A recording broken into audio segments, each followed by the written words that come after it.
가을 햇살이 유난히 따스하게 느껴지는 오후, 윤서아는 작은 보석 공방의 창가에 앉아 섬세한 세공 도구를 손에 쥐고 있었다. 그녀의 손끝에서 은은한 빛을 내는 작은 원석이 아름다운 목걸이의 중심으로 자리 잡아가고 있었다. 그녀의 삶은 이 공방처럼 작지만 단단하고 소중한 것들로 채워져 있었다. 그 중심에는 9 산란 딸 강별이 있었다. 별은 엄마를 쏙 빼닮은 아이였다. 까만 눈동자는 호기심으로 가득했고 웃을 때마다 입가에 생기는 작은 보조개는 보는 사람의 마음을 무장해제시켰다. 지금도 별은 공방 한쪽 구석의 작은 책상에 앉아 스케치북에 무언가를 열심히 그리고 있었다. 서아는 잠시 일손을 멈추고 그런 딸의 모습을 사랑스럽게 바라보았다. 10년 전 세상이 무너지는 듯한 아픔 속에서 별은 그녀에게 유일한 희망이자 삶의 이유가 되어 주었다. 엄마, 이것 좀 봐. 우주에서 제일 예쁜 엄마 목걸이야. 별이 쪼르르 달려와 자신의 그림을 내밀었다. 서툰 솜씨였지만 스케치북에는 서아가 만들고 있는 목걸이와 그것을 목에 건 엄마의 모습이 그려져 있었다. 서아는 그림을 받아들고는 별을 꼭 껴안았다. 우리 딸 그림 실력이 날마다 느는구나. 정말 고마워. 엄마한테는 이 그림이 세상 어떤 보석보다 더 소중해. 그렇게 평화롭던 오후의 정적을 깬 것은 별의 갑작스러운 기침 소리였다. 처음에는 가벼운 기침이라고 생각했지만 기침은 좀처럼 멋지 않았고 아이의 얼굴이 점점 창백해지기 시작했다.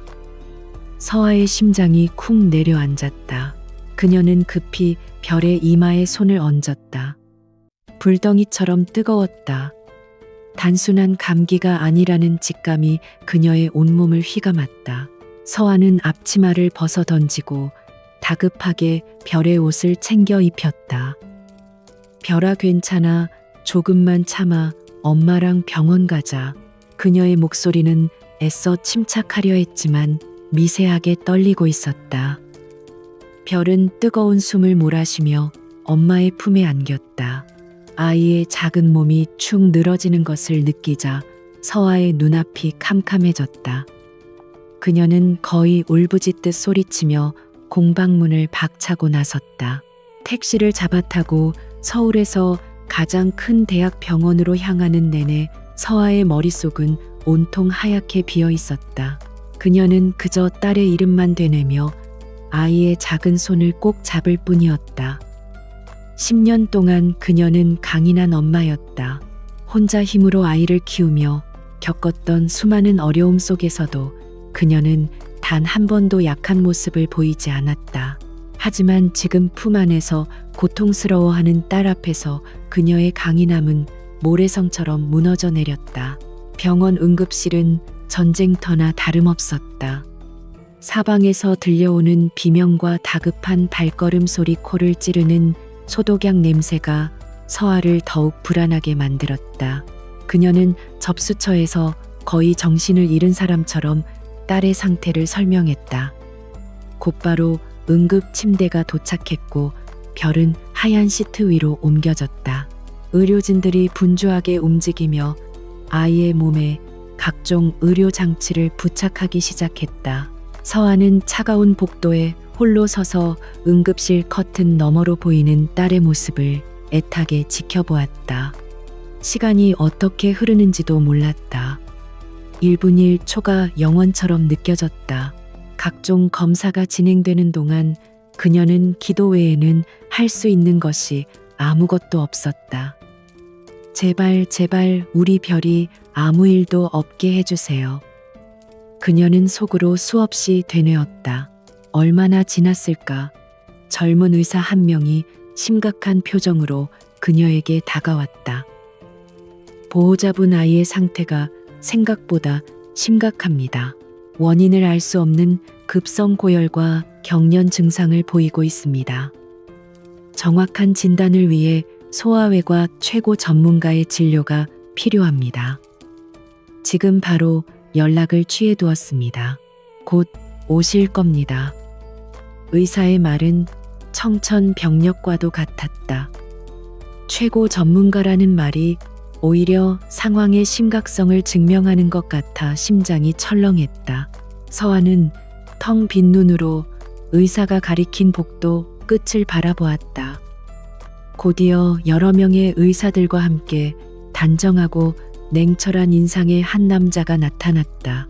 그는 주변의 소란에도 아랑곳하지 않고 오직 환자의 차트에만 시선을 고정한 채 다가오고 있었다. 그의 주변으로 무거운 권위와 긴장감이 흘렀다. 저 사람이 내 딸을 살릴 수 있는 유일한 희망이었다. 남자는 서아가 서 있는 곳으로 다가와 그녀를 지나쳐 커튼 안으로 들어가려 했다. 서아는 본능적으로 그에게 무언가 말하기 위해 고개를 들었다. 그 순간 남자가 무심코 그녀와 눈을 마주쳤다. 시간은 그 자리에서 멈췄다. 그의 눈이 지진이라도 난 듯 흔들렸다. 딱딱하게 굳어있던 그의 얼굴에 처음으로 균열이 생겼다. 그토록 익숙하면서도 이제는 너무나 낯설게 변해버린 얼굴. 서아의 온몸에서 피가 빠져나가는 듯했다. 숨쉬는 법조차 잊어버렸다. 10년. 그 긴 시간 동안 단 한순간도 잊어본 적 없는 얼굴. 꿈속에서조차 자신을 괴롭히던 그 얼굴. 그녀에게 지옥 같은 상처를 남기고 흔적도 없이 사라졌던 첫사랑.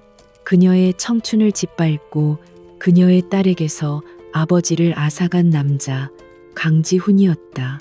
그는 하얀 의사 가운을 입고 있었고 가슴에는 소아외과 과장 강지훈이라는 명찰이 선명하게 박혀 있었다. 냉정하고 무심한 눈빛은 여전했지만 10년의 세월은 그의 얼굴에 날카로운 지성과 냉철한 카리스마를 더해주었다. 그는 더 이상 서아가 알던 20살의 불안한 청년이 아니었다. 완벽하게 다른 세상의 사람이 되어 그녀 앞에 서 있었다. 지훈 역시 마찬가지로 충격에 휩싸였다. 그의 눈동자가 서아의 얼굴에 고정된 채 미동도 하지 않았다. 10년 전 자신의 어머니의 강요와 거짓말에 속아 제 손으로 놓아버렸던 여자. 그 후로 단 하루도 편히 잠들지 못하게 만들었던 죄책감의 근원. 그녀가 왜 여기에 이렇게 처참한 모습으로 자신의 앞에 나타난 것인지 그의 머릿속이 복잡하게 얽혔다. 두 사람 사이에는 누구도 침범할 수 없는 침묵이 흘렀다. 응급실의 소음마저 아득하게 멀어졌다.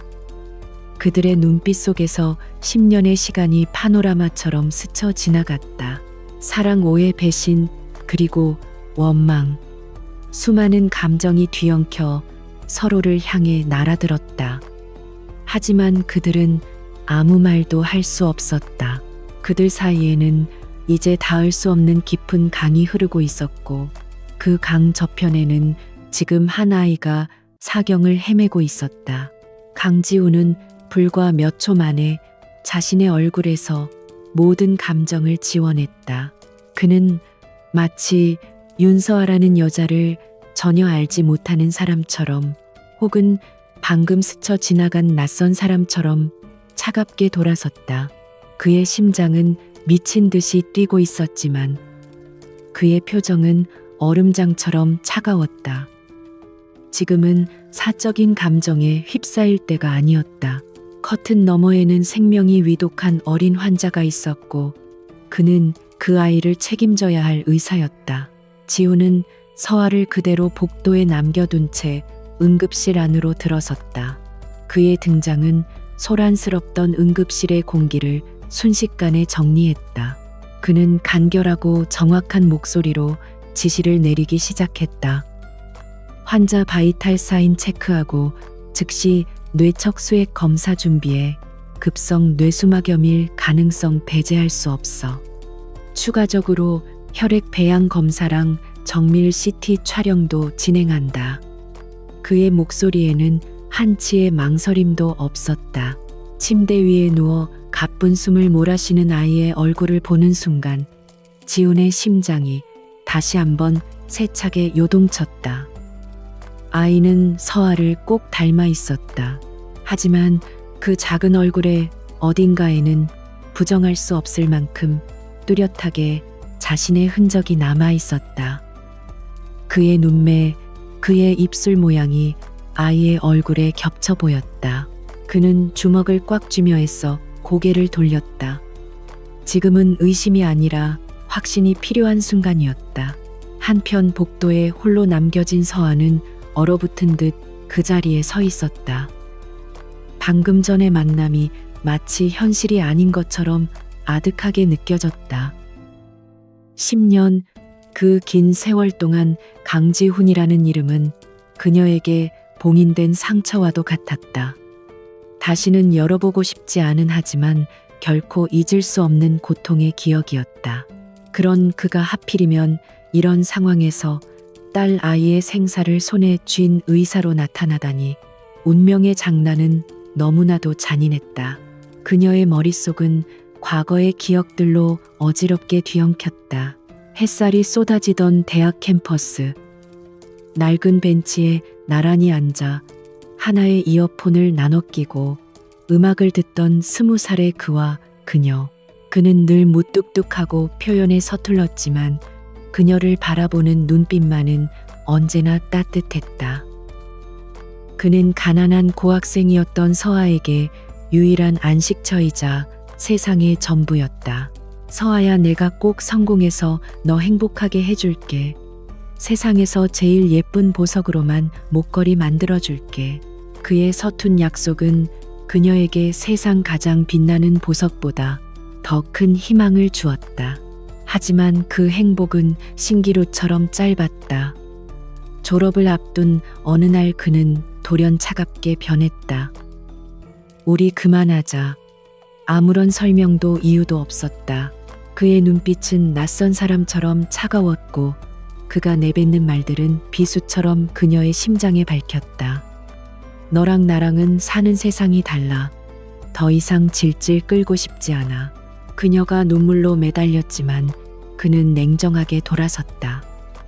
그리고 그날 이후 그는 거짓말처럼 그녀의 인생에서 사라졌다. 전화번호도 살던 자취방도 모든 흔적이 지워져 있었다. 그가 떠나고 한 달 뒤 서아는 자신의 뱃속에 새로운 생명이 자라고 있다는 사실을 알게 되었다. 보호자분. 차가운 목소리가 그녀를 과거의 환상에서 현실로 끌어냈다. 지훈이 어느새 커튼 밖으로 나와 그녀 앞에 서 있었다. 그의 눈은 서류에 고정된 채 그녀를 향하지 않았다. 화나의 상태가 위중합니다. 지금 당장 몇 가지 시술과 정밀 검사를 진행해야 합니다. 여기 동의서에 서명해 주셔야 합니다. 그의 목소리는 철저히 사무적이었고 보호자분이라는 호칭은 그와 그녀 사이에 놓인 거대한 벽을 실감하게 했다. 서아는 떨리는 손으로 그가 내민 클립보드를 받아들었다.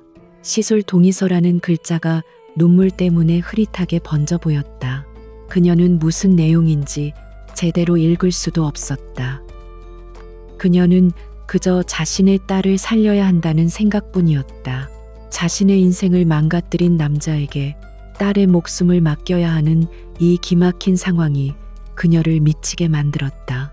그녀는 펜을 쥔 손에 힘을 주어 간신히 자신의 이름을 적어 내려갔다. 윤서아.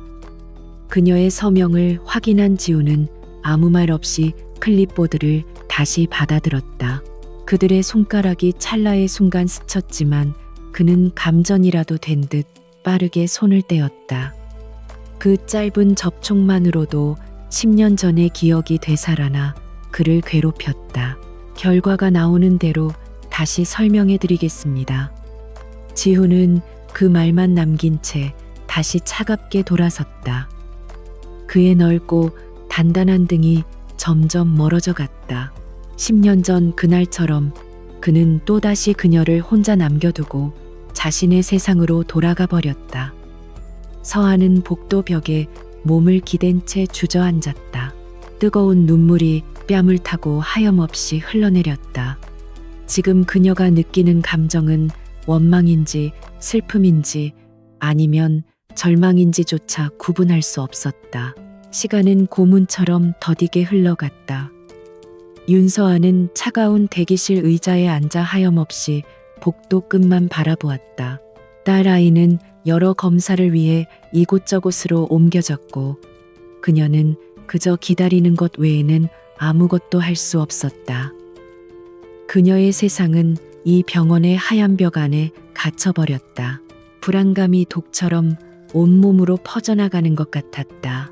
강지훈은 수술실에 버금가는 집중력으로 검사 과정을 지휘했다. 그는 아이의 작은 몸에서 채취한 샘플들을 분석하고 복잡한 의료 장비가 뱉어내는 데이터들을 날카롭게 훑었다. 그의 머릿속은 오직 환자의 상태를 파악하고 최적의 치료법을 찾아내는 것에만 몰두하는 듯 보였다. 하지만 그의 심장 한구석에서는 끊임없이 다른 질문이 맴돌고 있었다. 저 아이는 누구인가? 그는 아이의 의료 차트를 다시 한번 펼쳤다. 이름 강별, 나이 9살. 그녀가 떠난 지 정확히 10년 하고도 몇 개월이 지난 시점이었다. 그의 시선은 차트의 한 부분에 이르러 그대로 멈췄다. 특이사항 땅콩에 대한 심각한 알레르기 반응, 아나필락시스 쇼크 병력 있음. 지훈의 온몸이 그대로 굳었다. 그것은 단순한 알레르기가 아니었다. 그 역시 가지고 있는 유전적 요인이 강한 희귀 알레르기였다. 순간 그의 머릿속에서 모든 퍼즐 조각이 섬광처럼 맞춰졌다. 아이의 나이 서아를 닮은 얼굴, 그리고 자신과 똑같은 유전적 특질. 이것은 결코 우연일 수 없었다. 부정하고 싶었지만 모든 증거가 하나의 진실을 가리키고 있었다. 그는 떨리는 손으로 책상 위에 휴대폰을 집어들었다. 그리고 익숙한 번호를 눌렀다. 신호음이 몇 번 울린 후 낮은 목소리가 들려왔다. 오랜만이네, 강지훈. 이 시간에 웬일이야? 수화기 너머에서는 그의 오랜 친구이자 유능한 변호사인 박진우의 목소리가 들려왔다. 지훈은 마른 입술을 축이며 말했다. 부탁할 게 있어. 아주 사적인 건데 최대한 빨리, 그리고 조용히 알아봐줘야 해. 그는 애써 침착한 목소리로 윤서아의 이름을 말하며 지난 10년간의 행적을 알아봐 달라고 부탁했다. 진우는 그의 목소리에 담긴 심상치 않은 기운을 눈치챘지만 아무것도 묻지 않고 알겠다고만 대답했다. 전화를 끊은 지우는 깊은 생각에 잠겼다. 만약 저 아이가 정말 자신의 딸이라면 그는 지난 10년 동안 자신이 저지른 일의 무게를 감당할 수 없을 것 같았다. 서아를 버린 것은 그였고 그녀의 삶을 망가뜨린 것도 그였다. 그런데 이제 와서 아버지라고 나설 자격이 그에게 있을까? 죄책감이 거대한 파도처럼 그를 덮쳤다. 한편 서아는 잠시 물이라도 마시기 위해 자리를 떴다가 한 여자 의사와 마주쳤다. 그녀는 단정하게 넘긴 머리에 지적인 안경을 쓴 차갑고 도회적인 인상의 여자였다. 그녀의 가슴에는 소아외과 전문의 최수진이라는 명찰이 달려 있었다. 그녀는 서아를 위아래로 훑어보더니 예의 바르지만 어딘가 날이 선 목소리로 말을 걸었다. 강별 환자 보호자분이시죠? 저는 강지훈 교수님과 함께 일하는 최수진입니다. 서아는 지친 몸을 이끌고 겨우 고개를 끄덕였다. 최수진은 걱정하는 척 미소를 지으며 말을 이었다. 아이가 많이 아파서 걱정이 크시겠어요. 강 교수님께서도 환아에 대해 무척 신경을 많이 쓰고 계십니다. 평소에는 잘 보지 못했던 모습이라서요. 그녀의 말은 위로처럼 들렸지만 그 안에는 미묘한 가시가 숨어 있었다. 마치 서아와 지훈의 관계를 떠보는 듯한 뉘앙스였다. 서아는 본능적으로 경계심을 느꼈다. 그녀는 이 상황에서 지훈과의 과거를 아는 사람이 아무도 없기를 바랐다. 신경 써주셔서 감사합니다. 저희 아이는 괜찮을 겁니다. 그녀는 차갑게 대답하며 자리를 피했다. 최수진은 그런 서아의 뒷모습을 싸늘한 눈으로 바라보았다.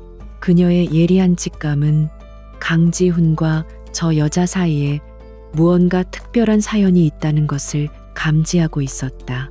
그리고 그것은 그녀의 심기를 매우 불편하게 만들었다.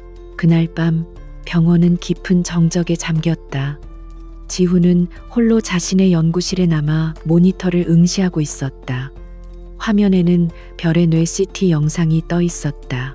그는 의사로서 냉정하게 영상을 분석하려 했지만 자꾸만 환자 정보창에 떠 있는 아이의 증명사진으로 시선이 향했다. 서아의 맑은 눈과 자신의 인매를 반씩 섞어놓은 듯한 얼굴이었다. 그는 천천히 고개를 들었다. 어두운 모니터 화면 위로 자신의 지친 얼굴이 희미하게 비쳤다.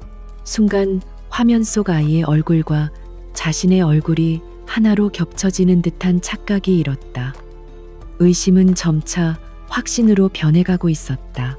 그는 자신의 딸일지도 모르는 아이의 고통스러운 영상을, 그리고 그 아이를 지키기 위해 모든 것을 걸고 있는 한 여자의 얼굴을 차마 마주볼 자신이 없었다. 그는 책상 위로 무겁게 고개를 숙였다. 밤이 깊어질수록 병원의 공기는 더욱 무겁게 가라앉았다.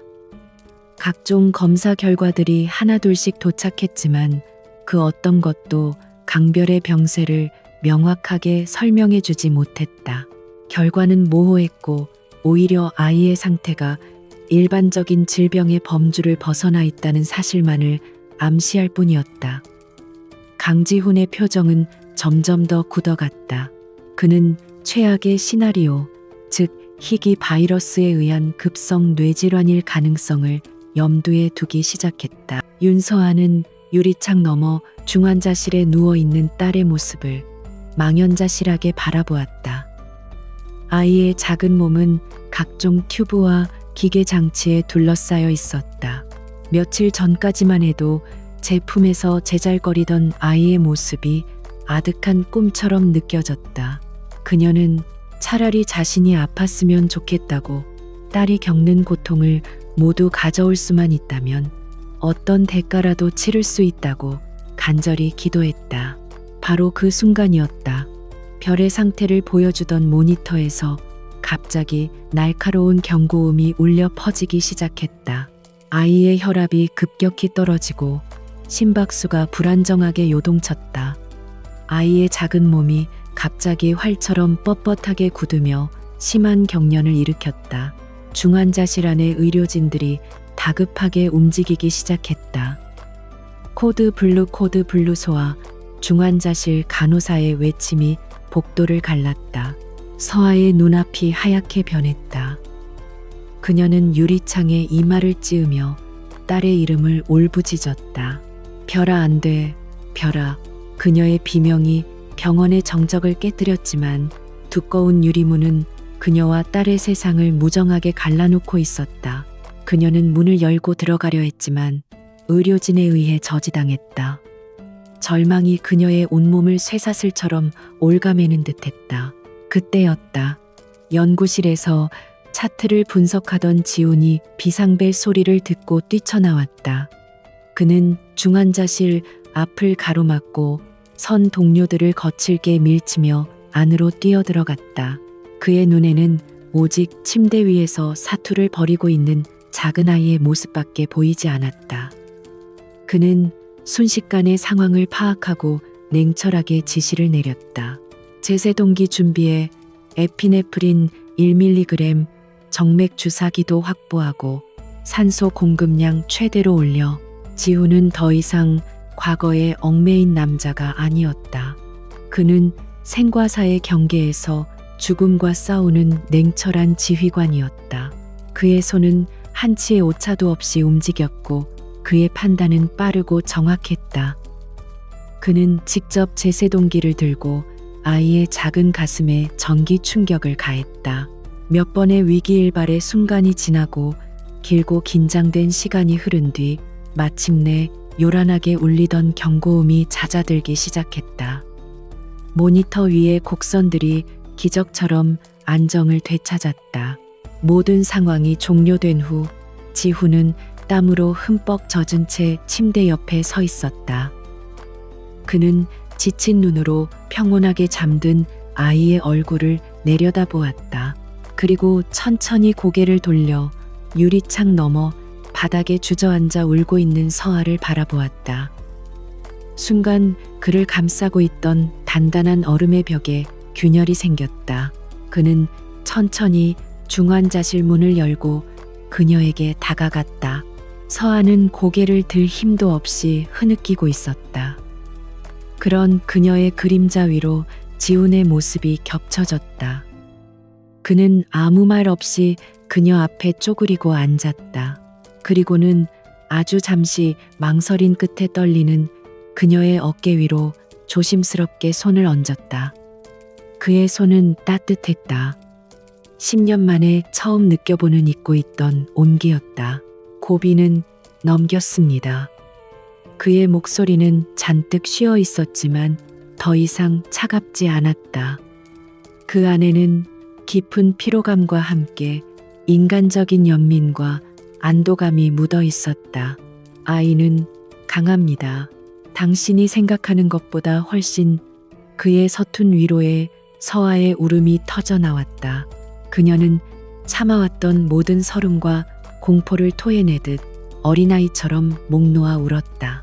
지훈은 어찌할 바를 모르고 그저 그녀의 곁을 지켰다. 그는 잠시 후 황급히 어깨에서 손을 떼었지만 그 짧은 순간의 온기는 이미 서아의 마음속 깊은 곳까지 스며든 후였다. 그녀는 울음 속에서 흐릿해진 시야로 그를 올려다보았다. 냉철한 의사의 얼굴 뒤편으로 그녀가 한때 사랑했던 20살 청년의 걱정스러운 얼굴이 희미하게 겹쳐 보였다. 자신을 버린 남자와 딸을 살린 남자가 같은 사람이라는 사실이 그녀를 더욱 혼란스럽게 만들었다. 그날 이후 병원의 공기는 미묘하게 변했다. 강지훈과 윤서아 사이에는 여전히 보이지 않는 벽이 존재했지만 그 벽의 온도는 더 이상 얼음장처럼 차갑지 않았다. 지훈은 의사로서의 본분을 다하면서도 이전과는 다른 방식으로 별과 서아를 챙기기 시작했다. 그는 아이의 상태에 대해 이전보다 훨씬 더 자세하고 부드럽게 설명해 주었고, 지쳐있는 서아를 위해 간호사를 통해 영양제나 간단한 식사를 챙겨주기도 했다. 서아는 그의 그런 변화가 혼란스러웠다. 그가 보여주는 작은 친절들은 고마웠지만 동시에 그를 향한 원망과 불신을 더욱 복잡하게 만들었다. 그녀는 그가 단순한 동정심이나 의사로서의 책임감 때문에 그러는 것이라고 애써 생각하려 했다. 그에게서 지난날의 따뜻함을 다시 발견하게 될까봐, 그래서 또다시 상처받게 될까봐 두려웠다. 그러던 어느 날 오후 지훈의 휴대폰이 조용히 진동했다. 발신인은 변호사 친구인 박진우였다. 그의 심장이 세차게 내려앉았다. 나야, 지금 어디야 만나서 할 얘기가 있어. 전화로 할 얘기는 아닌 것 같아서.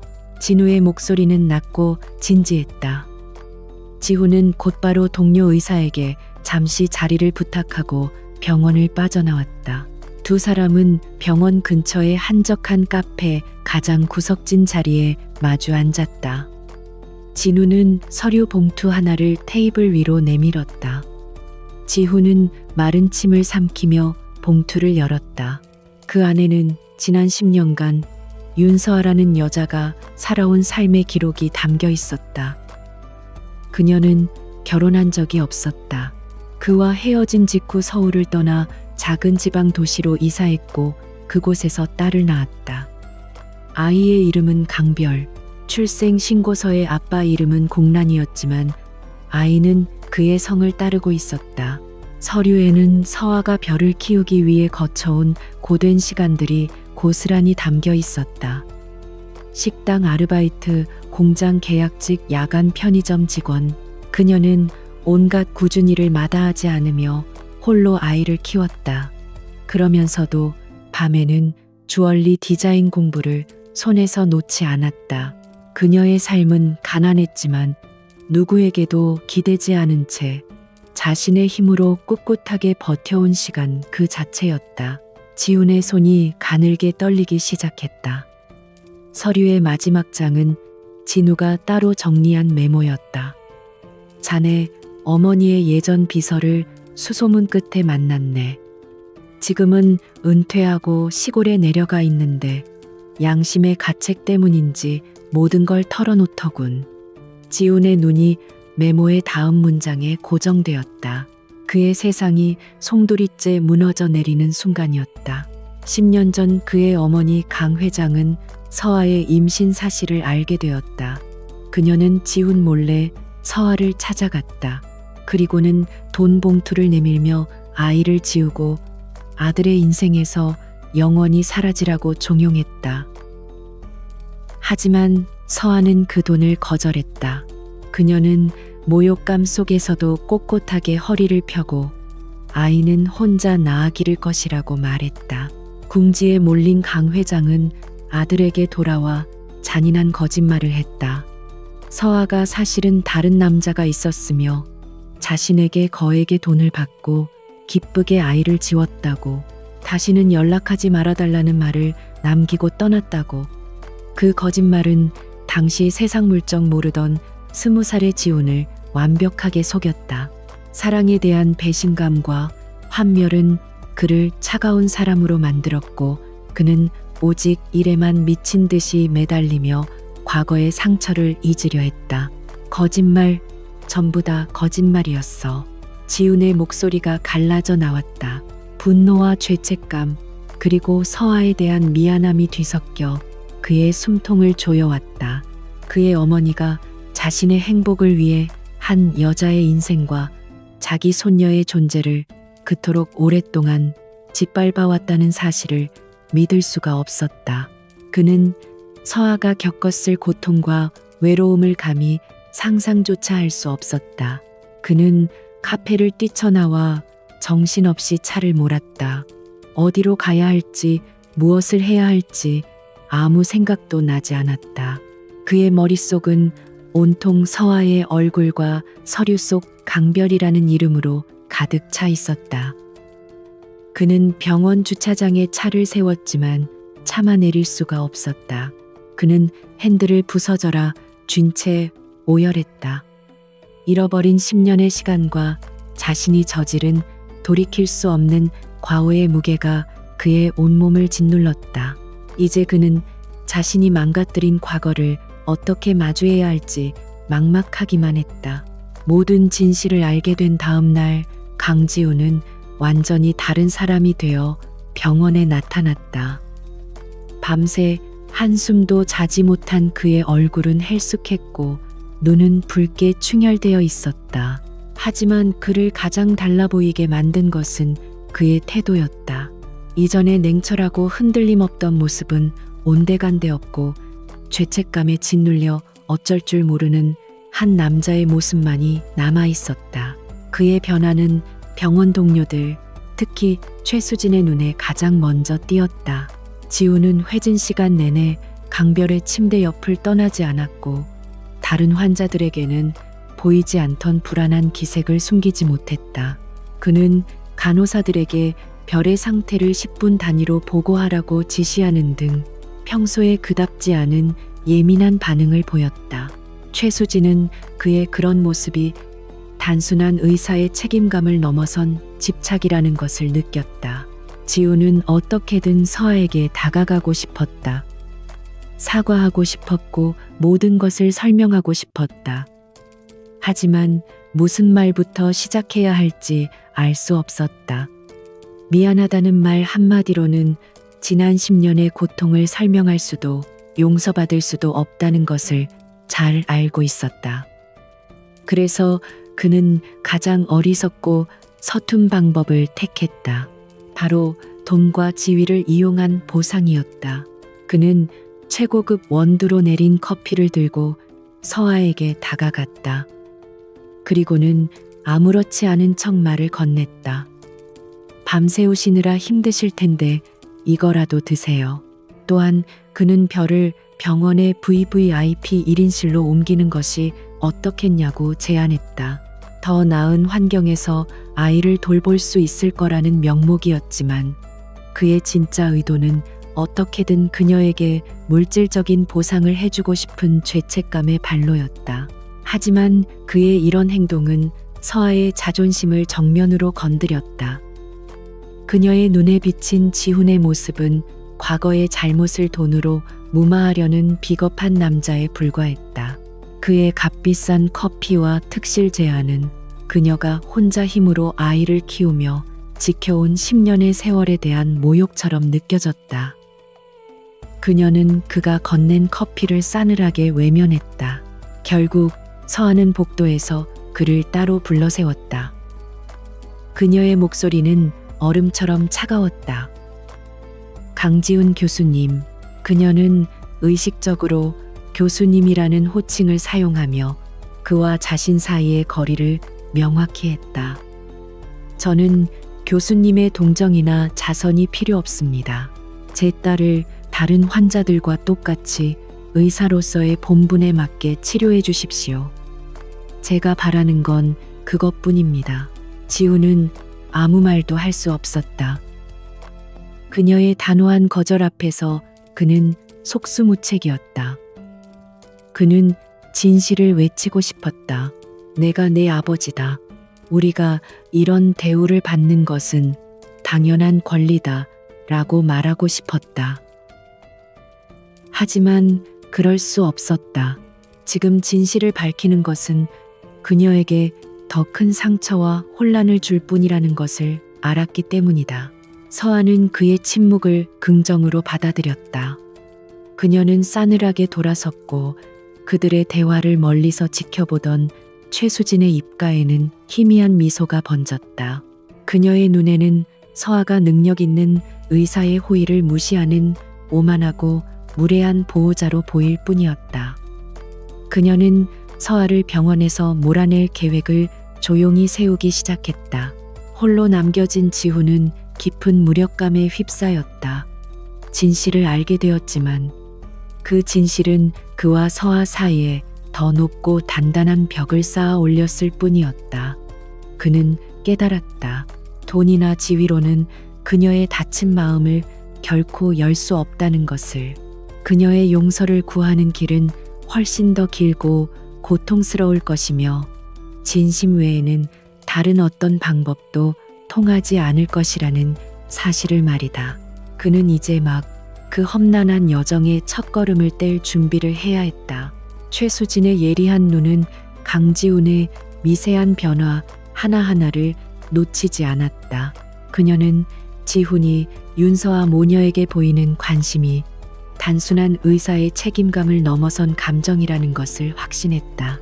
그녀의 마음속에서 질투라는 이름의 독초가 무섭게 자라나기 시작했다.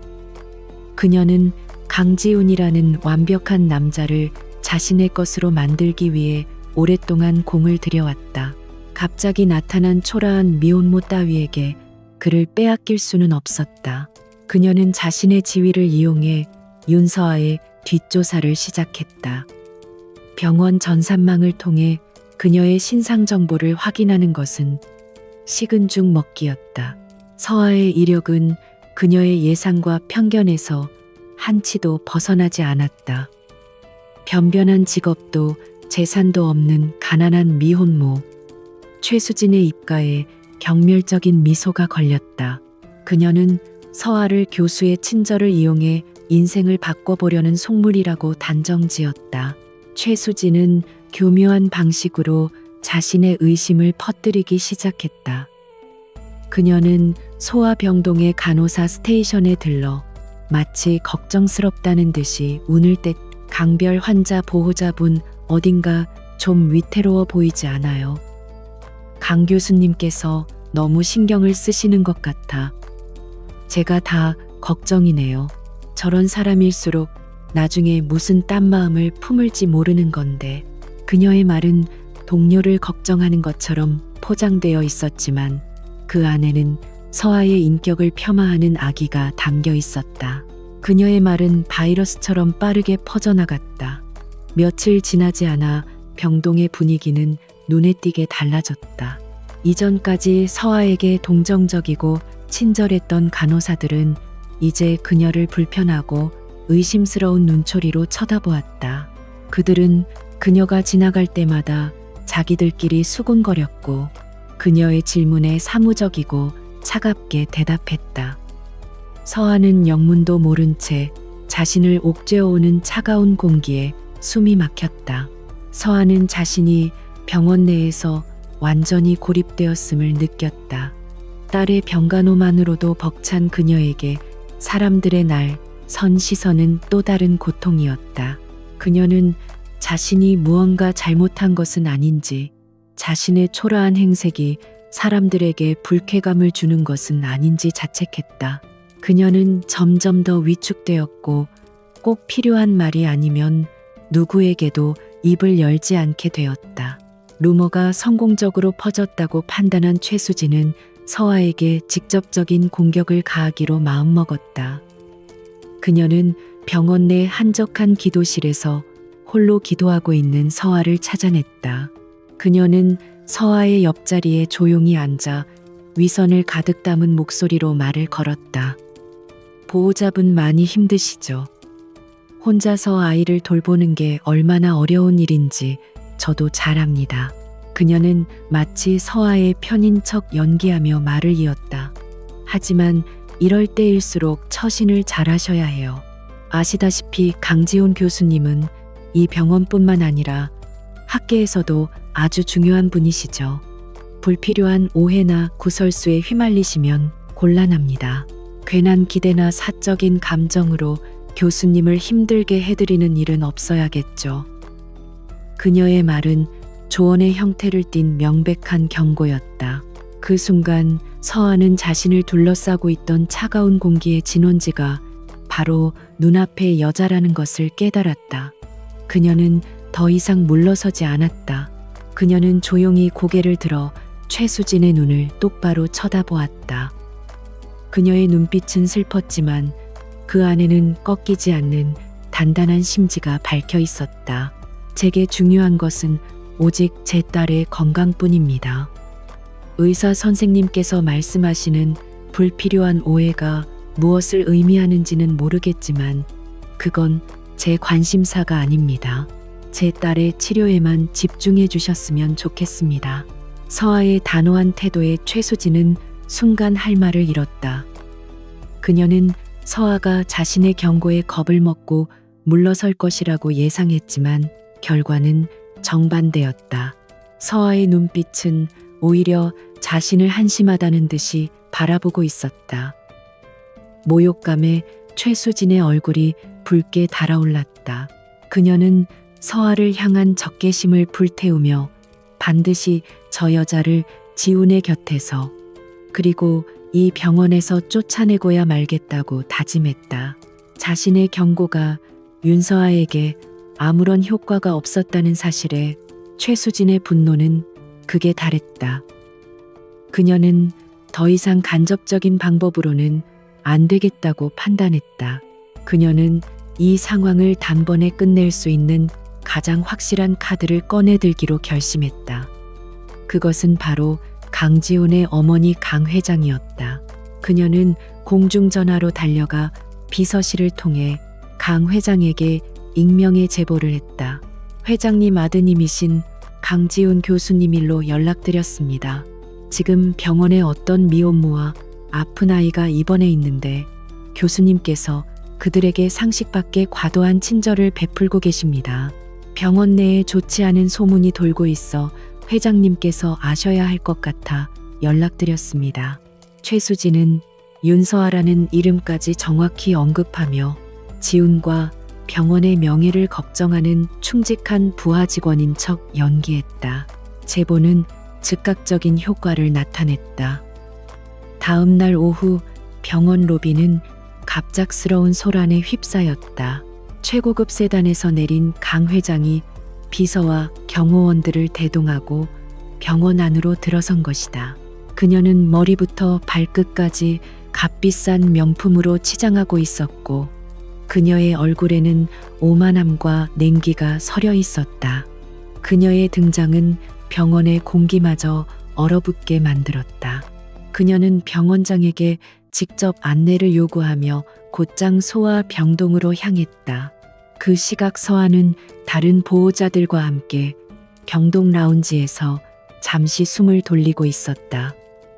그때 라운지의 문이 거칠게 열리며 강 회장이 들어섰다.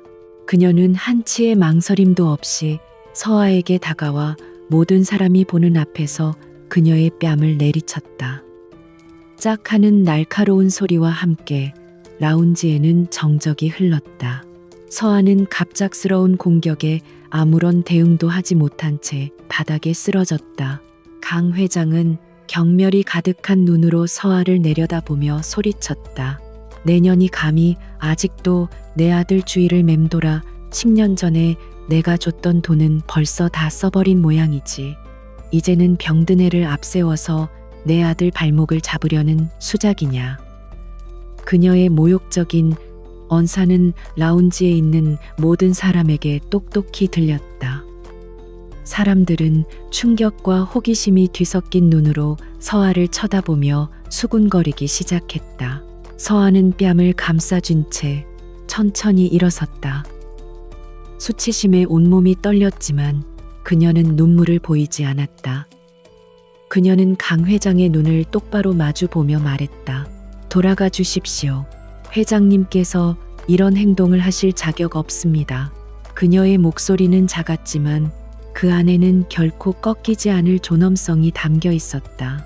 바로 그 순간 다급한 발걸음 소리와 함께 지훈이 나타났다.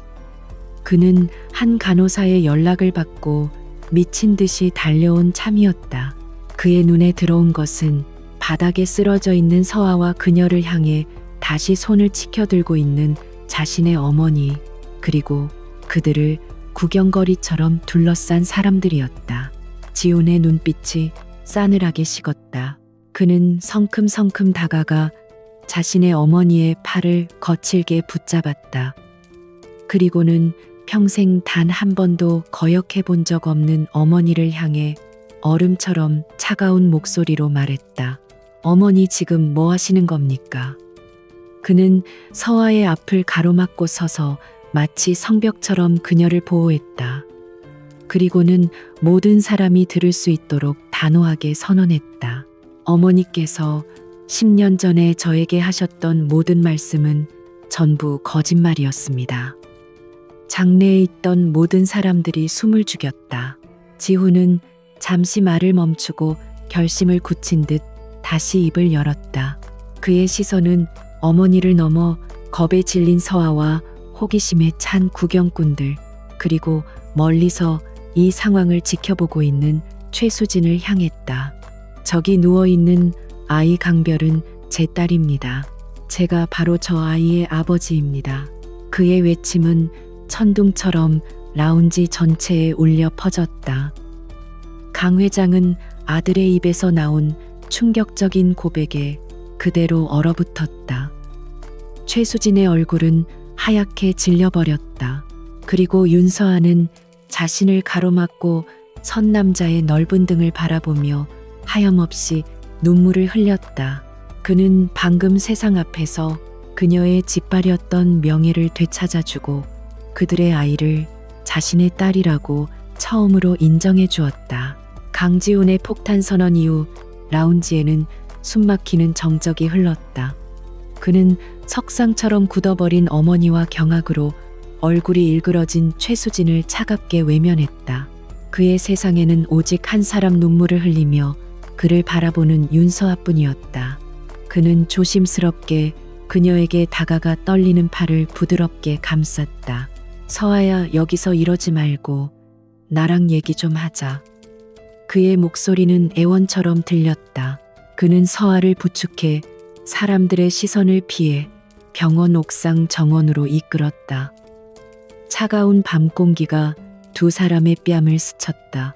아무도 없는 정원에서 지훈은 마침내 서아의 앞에 무릎을 꿇었다. 그의 단단했던 어깨가 죄책감의 무게를 이기지 못하고 무너져 내렸다. 그는 차마 그녀의 얼굴을 보지 못한 채 지난 10년간 그의 목을 조여왔던 진실을 고백하기 시작했다. 어머니가 나한테 거짓말을 했어.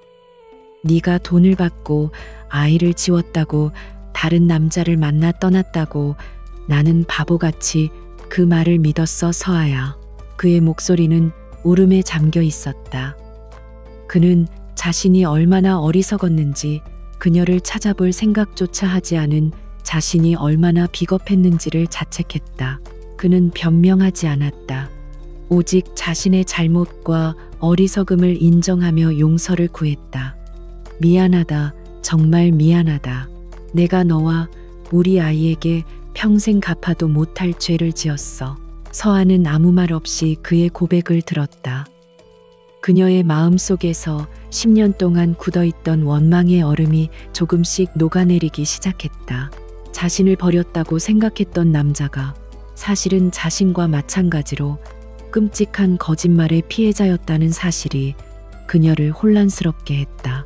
물론 그가 그녀를 믿지 못하고 떠났다는 사실은 변하지 않았다. 그녀가 홀로 겪어야 했던 고통의 시간들이 사라지는 것도 아니었다. 하지만 그의 눈물에서 진심을 보았다. 그의 무너진 모습에서 지난 10년간 그 역시 행복하지 않았음을 느낄 수 있었다. 그녀는 흐르는 눈물을 닦아내고 낮은 목소리로 말했다. 일어나.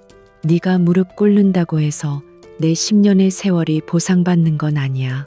그녀의 목소리는 여전히 차가웠지만 그 안에는 이전과 같은 날카로운 가시가 없었다. 나한테 생각할 시간을 줘. 지금 당장 널 용서할 수는 없어. 그녀는 그에게 완전한 용서를 허락하지는 않았지만 가장 중요한 한 가지를 허락했다. 바로 아버지로서 별의 곁에 있을 기회였다.